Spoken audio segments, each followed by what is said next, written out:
अपेक्षा ही हमारे जीवन में दुख का कारण है। हम किसी से अगर कोई अपेक्षा करते हैं, उम्मीद करते हैं, कामना करते हैं और वो पूरा ना हो तो दुख होता है। जैसे आप किसी के घर निमंत्रण में गए भोजन के लिए और आपने मन में पहले ही अपेक्षा कर लिया कि मैं वहाँ जाऊँगा, कुर्सी और टेबल पर मुझे बढ़िया पीतल की थाली में भोजन मिलेगा, और जैसे ही आप वहाँ गए तो पता चला चटाई बिछी है और कागज़ के पत्ते में आपको भोजन लाया गया। अब आप दुखी हो जाएंगे। अब आपको कितना भी स्वादिष्ट भोजन परोसा गया हो, उस भोजन में रुचि नहीं जगेगी। अब आपके भीतर ये भाव जगता रहेगा कि मैंने सोचा था कुर्सी, लेकिन ये तो चटाई बिछा दिया। मेरी अपेक्षा तो थी कि पीतल के बर्तन मिलेंगे, लेकिन ये तो कागज़ के पत्तल आ गए। और फिर आप दुखी रहेंगे, और उस दुख का फिर कोई उपाय नहीं है, कोई दवा नहीं है। आप कहीं भी जाएं, किसी से भी मिलें, अगर आपने पहले ही मन में कोई अपेक्षा की धारणा बना ली है, कोई विचार बना लिया है, कोई विचार खड़ा कर लिया है कि मेरे साथ ऐसा ही व्यवहार होना चाहिए, और यदि उसमें कोई कमी आ गई तो दुख हो जाएगा। यदि आपने अपने पुत्र से यह अपेक्षा कर ली कि मैं पढ़ा रहा हूँ, मैं इसकी परवरिश कर रहा हूँ और बुढ़ापे में ये मेरी सेवा करेंगे, जैसा मैं कहूँगा वैसा करेंगे, बहू आएगी वो मेरी सेवा करेगी, तो आप समझ लेना कि आप दुख का बीज साथ में बो रहे हैं। क्योंकि अपेक्षा जैसे ही निर्मित होती है वैसे ही दुख आरंभ हो जाता है, क्योंकि अपेक्षाएं सदैव टूटती है। और इसलिए संत कहते हैं कि अपने बच्चे की भी परवरिश करना, अपने बच्चे को भी पढ़ाना तो अपेक्षा मत करना। अपेक्षा इस मामले में कि आप कभी यह सोचकर मत पढ़ाइए, यह सोचकर उसको सुविधा मत दीजिए कि ये बुढ़ापे में मेरी सहायता करेगा, बुढ़ापे में मेरा सहारा बनेगा। आप यह सोचिए कि हम पिता हैं, माँ हैं, हमारा दायित्व है, हमारा कर्तव्य है, बस मेरा कर्तव्य है इसलिए मैं पूरा करूंगा। उसकी बात वो जाने। अगर उसके भाव होंगे, उसके विचार बनेंगे, वो सेवा करे तो ठीक, ना करे तो ठीक, मुझे कोई अपेक्षा नहीं है, कोई आशा नहीं है। उसके मंगल भविष्य की कामना कर लीजिए, उसके सुंदर भविष्य की कामना कर लीजिए, लेकिन यह कामना मत करिए कि वो बड़ा होकर के मेरी इच्छा अनुसार चलेगा, मेरी आज्ञा में चलेगा, मेरी सेवा करेगा, बुढ़ापे का सहारा बनेगा। संत जन कहते हैं जैसे ही आप अपेक्षा करते हैं, एक तो आपकी सेवा वहीं खत्म हो जाती है, फिर वो सेवा नहीं रह जाती, फिर वो सौदेबाजी हो जाती। जैसे ही आप बदले में कुछ चाह लेते हैं, वो सेवा वो रह ही नहीं जाती, वो सौदेबाजी हो गई, व्यापार हो गया। और व्यापार का भाव लेकर आप कोई काम करेंगे, सौदेबाजी का भाव लेकर कोई काम करेंगे, तो सुख दुख दोनों साथ होंगे। कभी घाटा भी लग सकता है, कभी मुनाफा भी हो सकता है, लेकिन वो सब भी भौतिक ही होगा, वो भीतर से नहीं होगा। इसलिए संत कहते हैं अपेक्षा बिल्कुल मत करिए। आप अपने बच्चों के लिए भी, अपने भाई, अपने मित्र, अपने किसी सगे संबंधी, अपने शिष्य, किसी से भी अपेक्षा मत करिए। इतना ही भाव मन में रखिए कि मेरा कर्तव्य है, मेरा फर्ज है, मेरा दायित्व है, मुझे एक अवसर मिला है, मैं करूँगा। वो करे ना करे उसकी बात है। प्रेम भी किसी से करिए, कोई अपेक्षा मत करिए कि मैं कर रहा हूं तो उसे भी करना चाहिए। यदि यह भाव लेकर आप प्रेम करते हैं, वो प्रेम भी वहीं खत्म हो जाता है, फिर वो भी व्यापार हो जाता है। प्रेम का अर्थ ही है जहां वो करे ना करे उसकी बात। हमारा धर्म, हमारा दायित्व है कि मैं सदैव प्रेम में जीऊं, मैं सदैव त्याग में जीऊं, मैं सदैव करुणा में जीऊं। जब इस भाव के साथ आप जिएंगे निरपेक्ष होकर के, तब सुख स्वाभाविक जागृत होगा। फिर बुढ़ापा भी सुखद हो जाएगी, जवानी भी सुखद रहेगी, और फिर आपको यह कामना नहीं करना पड़ेगा कि पता नहीं बुढ़ापा में क्या होगा। अक्सर बुढ़ापा दुखद तभी होती है जब हम कामना पहले ही कर लेते हैं। और यह देखा गया है कि जो माँ बाप अपने बच्चों से ज़्यादा उम्मीद करके उसकी परवरिश करते हैं, वही माता पिता ज़्यादा दुखी भी होते हैं। जो माता पिता अपने बच्चे को ज़्यादा उच्च शिक्षा देते हैं और ये सोचते हैं कि जिस दिन ये डॉक्टर बनेगा, इंजीनियर बनेगा, एसपी डीएसपी कलेक्टर बनेगा, उस दिन हमारे जीवन का सारा दुख दूर हो जाएगा, लेकिन इतिहास गवाह है कि ऐसे ही लोगों के माता पिता ज़्यादा रोए हैं। जो बड़े बड़े डॉक्टर बने हैं, इंजीनियर बने हैं, एसपी डीएसपी डीएम कलेक्टर, जो कुछ भी वो बड़े पद पर गए हैं, उनके माँ बाप ही ज़्यादा दुखी हुए हैं, क्योंकि वहाँ पर सेवा भावना उन्होंने नहीं सिखाई। अपेक्षा तो कर ली, ऊंची शिक्षा भी दे दी, लेकिन अपेक्षा इतनी ज़्यादा हो गई कि वो अपेक्षा दुख का कारण बन गया। संत कहते हैं, अगर सदा सुख चाहते हो, सदा शांति चाहते हो, अपेक्षा मत करना। संत गुरुजनों से भी हम जाते हैं मिलने, तो हम अपेक्षा भौतिक ही लेकर जाते हैं, संसार की ही कामना लेकर जाते हैं। इसलिए भक्ति सफल नहीं होती है, इसलिए हमारी श्रद्धा सफल नहीं होती है, हमारा सत्संग सफल नहीं होता है। कितने ऐसे लोग, कितनी ऐसी माताएं गुरु संत के पास जाती हैं तो वो कहती हैं, गुरुजी कृपा कर दीजिए, पोता पास हो जाए या बेटा को नौकरी लग जाए, और अगर नौकरी लग जाए तो हम आपको बुला करके भंडारा करेंगे, सत्संग करेंगे। और यदि, और संत ने कहा यदि नौकरी नहीं लगी तब, का तो उतना फुर्सत कहाँ है आपको बुलाने का, उतना टाइम थोड़े है। अगर कुछ हो जाए तब बुला सकते हैं। और यदि पोता पास हो गया बढ़िया नंबर से तो माला भी ले लेंगे, माला लेंगे, फिर उसको कभी नौकरी लग गई तो घर बुला के दक्षिणा भी देंगे।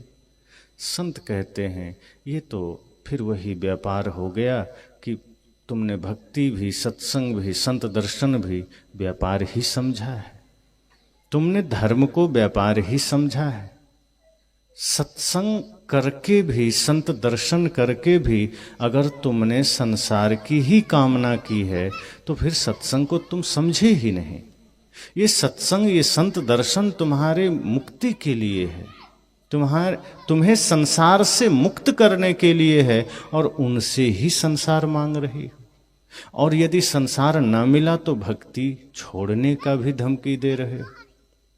कई शिष्य तो ऐसे होते हैं जो कहते हैं अगर हमारे घर में धन नहीं आया तो ये माला आपके आश्रम में फेंक आएंगे, ये माला का जरूरत नहीं है। अगर हमारे बेटे को नौकरी नहीं लगी तो ये माला आसनी सब गुरु जी को सौंप देंगे। यानी कि गुरु से जुड़ते भी इसलिए हैं कि कोई शरीर की बीमारी ठीक हो जाए, बेटा पोता नौकरी में चला जाए, घर पक्का बन जाए, ज़मीन खरीद लें, फैक्ट्री बन जाए, बैंक बैलेंस हो जाए, कुछ सोना चांदी इकट्ठा कर लें। अपेक्षा जहाँ भी है वहाँ दुख है। इसलिए संत कहते हैं अपने बेटे से, अपने मित्र, अपने पड़ोसी से भी मत करना, धर्म में तो ना ही करना। संसार में भी जहाँ अपेक्षा है वो दुख ही है। और सबसे बड़ी बात यह है कि हम जैसे ही कामना करते हैं फिर वो सेवा रह भी तो नहीं जाती। जैसे आप सेवा कर रहे हैं, मान लीजिए आप किसी प्यासे को पानी दे रहे हैं, द्वार पर कोई भिक्षुक आ गया, आप उसे एक मुट्ठी अन्न दे रहे हैं, और अन्न देते देते यह मन में भाव जग गया कि मैं तो बड़ा सेवा का काम कर रहा हूँ, दान का काम कर रहा हूँ, इसके बदले में मुझे फल बढ़िया मिलना चाहिए, स्वर्ग मिलना चाहिए, समृद्धि मिलनी चाहिए। संत कहते हैं आपका वो दान वहीं पर खत्म हो गया, आपकी वो सेवा वहीं खत्म हो गई। जैसे ही किसी को कुछ दिया और मन में भाव उठे कि इसके बदले में कुछ मिले, बस वो सेवा समाप्त। अगर किसी को 5-10 रुपये दान कर दिया और मन में ये भाव जग गया कि इसका फल मिल जाए, एक गिलास जल पिला दिया और मन में भाव जग गए कि इसका परिणाम हमें मिल जाना चाहिए, वो सेवा वहीं खत्म हो गई। इसलिए गुरुजन कहते हैं कि अगर द्वार पर कोई भिक्षुक भी आ जाए तो यह भाव रखिए कि कितना बढ़िया पुण्य का अवसर मिला है, कितना बढ़िया मौका मिला है कि हमारे द्वार पर भिक्षुक के रूप में शायद स्वयं परमात्मा आ गए हों, स्वयं भगवान का आगमन हो गया हो, स्वयं गुरु संत के वेश में भगवान का आगमन हो गया हो। इसलिए अच्छा है कि इस मौके का मुझे लाभ उठाना है और कुछ मुझे नहीं चाहिए, बस मेरा तो कुछ है नहीं, एक माध्यम हम हैं, जो बन सकता है इनके झोली में डाल देते हैं। जितना सामर्थ्य है उस अनुसार अन्न हो या पत्र पुष्प द्रव्य कुछ भी हम इनके झोली में, इनके पात्र में डाल देते हैं और बस इतना डाल करके शुभ कामना करते हुए आप बस वहीं विराम हो जाइए। यदि इससे अधिक अपेक्षा आपने कर लिया तो वो दान भी वहीं खत्म हो जाता है, फिर उसका एक भी फल नहीं मिलता। लेकिन आजकल आदमी अपेक्षाएं इतनी करता है कि 2 रुपया भी किसी को दान किया तो तुरंत हिसाब लगाने लगता है कि संत ने कहा था कि अगर तुम 1 रुपया भी दान करोगे 10 गुना होके मिलेगा, 1000 गुना होके मिलेगा। अब वो सोचता है कहीं मुझे भी 10 रुपया कोई दे दे, अब हमें भी इसका फल मिल जाए, अब हमें भी कुछ मिल जाए। हम थोड़ा सा मंदिर चले गए तो सोचने लग जाते हैं कि हम इतने बड़े धर्मात्मा हो गए कि अब सीधे विमान ही आ जाए बैकुंठ से ले जाने के लिए। मंदिर गए, सत्संग गए, इतने में ही कामना इतनी बड़ी हो गई, इतनी बड़ी अपेक्षा हमने कर लिया, इतना बड़ा स्वार्थ हमारे भीतर जागृत हो गया कि हम तुरंत कुछ ना कुछ चाह करने लगे। और यही हमारे दुख का कारण है, यही हमारे जीवन की समस्याओं का कारण है। इसलिए संत कहते हैं कि सुखी होना चाहते हैं तो निरपेक्ष हो जाना, कोई अपेक्षा नहीं। बगल में कौन बैठा है, घर में कौन है, साथी कौन है, बाहर कहाँ किस जगह है, कोई अपेक्षा नहीं। कई बार आप कुछ काम करते हैं, तुरंत अपेक्षा होती है कि हम कर रहे हैं, अगल बगल वाले भी थोड़ा हेल्प कर दें तो अच्छा हो जाएगा। संत कहते हैं कि आप करिए, निस्वार्थ भाव से काम करिए, और यदि कोई सार्वजनिक काम है, अकेले बिल्कुल असंभव है, तब तो निवेदन करके सहयोग ले लीजिए। लेकिन अगर लग जाए कि हाँ कोई व्यक्ति अन्य कार्य में लगा है, लग जाए कि हाँ वो व्यक्ति अभी तैयार नहीं है और हमारे लिए ये अवसर है, तो अकेले करने की चेष्टा करिए जितना बन जाए। लेकिन अगर अपेक्षा कर लेंगे कि 2-4 लोग हमें भी हेल्प करें, अगल बगल वाले हमारी भी सहायता करें, हम कर रहे हैं हम इसमें भी लोगों को लगा लें, तो वो फिर सेवा नहीं रह जाती, फिर वो ज़बरदस्ती का भार बन जाता है। इसलिए कहीं भी रहिए, इस भाव में रहिए कि ये हमारा धर्म है, ये हमारा दायित्व है, इसे हमें निभाना है। वैसे भी धर्म सत्संग झुंड में थोड़े होता है। हम प्रैक्टिकल और असल काम तो अकेले में करते हैं। अगर हम गुरु के पास 10, 20, 50 आदमी के साथ भी जाते हैं तो क्या दूसरा आदमी ने धर्म की शिक्षा ले ली तो आपका हो गया क्या? अगर आप भंडारे में भी जाते हैं और 1000 आदमी भोजन करने बैठा है तो 999 आदमी अगर खा रहा है तो आपका पेट नहीं भर जाएगा, आपको भी खाना पड़ेगा। भले ही गए हैं समूह में, गए हैं झुंड में, लेकिन व्यक्तिगत भोजन आपको करना पड़ेगा। इसी तरह सत्संग में भले ही आप सैकड़ों लोग बैठे हैं, लेकिन ये मत सोचिए कि बाकी सबके जीवन में बदलाव आ गया तो हमारा तो काम बन ही जाएगा, माता पिता बदल गए तो हमारा तो काम बन ही जाएगा। ये धर्म सत्संग में प्रतिनिधित्व तो चलता ही नहीं है कि आप कि पिताजी धार्मिक हो गए तो ये समझ लो कि आपका भी काम बन गया, कि माताजी धार्मिक हो गई तो आपका काम बन गया।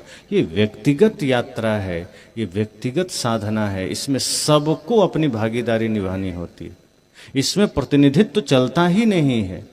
आप अपने मन के दोषों को मिटाएंगे, आप पवित्र बनेंगे, उसका फल आपको मिलेगा। इसलिए यह भाव भी ना हो कि बाकी सब कर लेगा तो हमारा भी काम बन जाएगा। ये अपेक्षा भी दुख का कारण है। हमें खुद बढ़ना है, हमें खुद चलना है, ये कर्तव्य हमारा है, ये दायित्व हमारा है। आप यह सोचिए कि हमें बदलना है, घर में कोई बदले ना बदले, परिवार बदले ना बदले, समाज बदले ना बदले, हम तो प्रतीक्षा में बैठे होते हैं कि और 2-4 लोग बदलें तो हम भी बदलें, वरना क्या दिक्कत है, गांव के लोग बिगड़े हैं, हम भी वैसे हैं, ठीक। अक्सर अगर हमारे जीवन में कोई त्रुटियां होती है तो हम उन्हीं 10 लोगों का नाम याद करते हैं जिनके जीवन में कोई दोष है, कि वो भी तो वैसा है, अमुक आदमी भी तो गलती करता है, हम अकेले हैं। मैंने कल भी कहा था कि अच्छी चीज़ें अगर किसी से लेनी हो तो हम कम देखते हैं, लेकिन बुराई के लिए हम पूरा समाज खड़ा कर लेते हैं। तो संत कहते हैं सदा सुख, सदा शांति, सदा समृद्धि का द्वार यही है, निरपेक्ष हो जाए। अपेक्षा दुख का भयंकर कारण है। आपने बहू से एक अपेक्षा कर लिया कि वो बुढ़ापे में हमारी सेवा करेगी, अब उस अपेक्षा के नींव पर आपने भविष्य की इमारत खड़ी कर ली है। अब आपकी जितनी भी यात्राएं होगी उसी दिशा में होगी, स्वार्थ में, कामना में, अपेक्षा में, और कहीं कुछ ऊंच नीच हुआ फिर वही बहू आपको आपकी सेवा और आपके सहारे तो छोड़िए, एक गिलास पानी भी देना बंद कर देगी, फिर आपकी आंखों में आंसू के सिवा कुछ नहीं होगा। और ये होता ही इसलिए है क्योंकि हमारी सेवा स्वार्थ में बदल जाती है, और कोई कारण नहीं है। जो भी हम करते हैं कर्म, उस वक्त क्या भाव है ये महत्व रखता है। आप किसी को पानी पिला रहे हैं, देखने वाले को तो लगेगा बड़ा धर्मात्मा आदमी है, जल पिला रहे हैं, लेकिन जल पिलाते समय आपके मन के भाव क्या हैं ये बहुत महत्व रखता है। आप किसी को भोजन करा रहे हैं, भोजन कराते समय आपके मन के भाव क्या हैं। आप किसी को दान दे रहे हैं, दान देते समय आपके मन के भाव क्या है। आप देखते हैं ठंडी का समय है तो लोग कंबल बांटने निकल जाते हैं, और कंबल बांटते समय एक कंबल तो दे रहे हैं और 8-10 आदमी उसी कंबल में हाथ छुआ देते हैं कि मेरी ओर से भेंट। अब उस कंबल से बेचारे की ठंडी तो चली जाएगी, लेकिन इसके भीतर जो दान देने की गर्मी है वो नहीं जाएगी, उससे इसको दुख होगा, पीड़ा होगी, कोई परिणाम नहीं मिलेगा। क्योंकि कंबल तो दे आया है लेकिन मन के भाव ठीक नहीं थे, मन की दशा ठीक नहीं थी। दान तो हो गया, बाहर लोगों की दृष्टि में तो सेवा हो गई, लेकिन सेवा हुई नहीं है।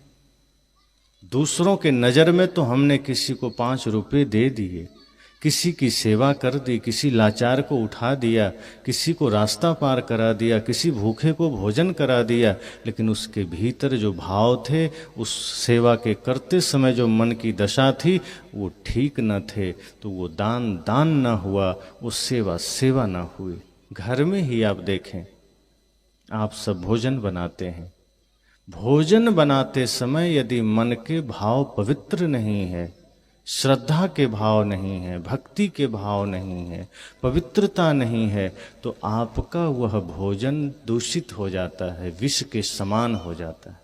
फिर जो लोग उस भोजन को पाएंगे वो भोजन उनके लिए भोजन नहीं बनेगा। हाँ, ये तो महसूस हो जाएगा कि चलो उदर भर गया है, पेट भर गया है, लेकिन मन में विकृति पैदा होगी, मन में विकार पैदा होगा। फिर वो आपकी सेवा, आपका किया गया कर्म वो फिर फल नहीं देगा, वो दूषित हो जाएगा।